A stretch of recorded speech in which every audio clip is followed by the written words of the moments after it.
In the FlexVertex Data Multiverse, everything exists as an object.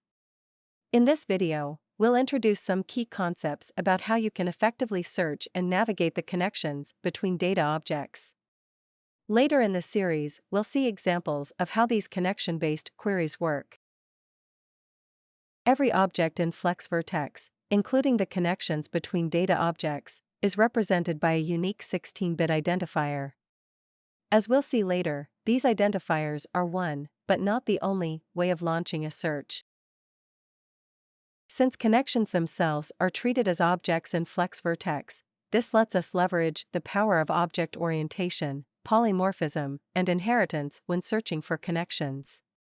As a reminder, we covered using object orientation to design connections earlier in this series. You can search for both data objects and the connections that link them. In this video, we're focusing on connection queries. We cover data object searches in other episodes. You're free to search for connections using any of the tools displayed here. It's quite common to combine them to make things even more powerful.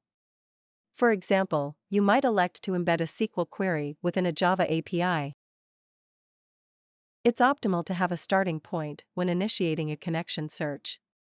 This can be one or more data objects or connections. Once you have defined your starting point, you gain the freedom to navigate through your data multiverse seamlessly. Note that SQL is a great way to find this launch location, but remember that it's not meant for interactive data navigation. You'll want to use an API or Voyager for that. You can use any of the information you see on the screen to find the starting point for your connection queries.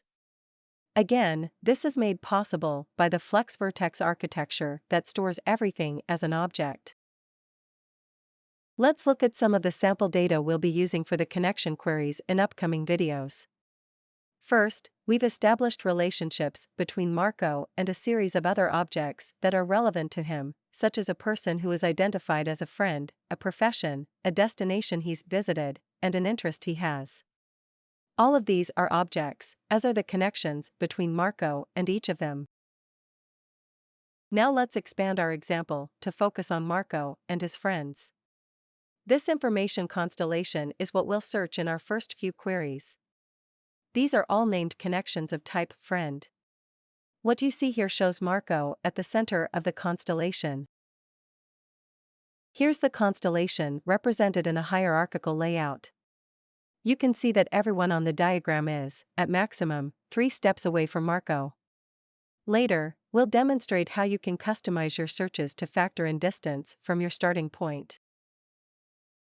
Make sure to subscribe to our channel, as we're constantly creating new educational content. By doing so, you will gain valuable knowledge that can benefit you in both application development and career advancement through optional certification studies.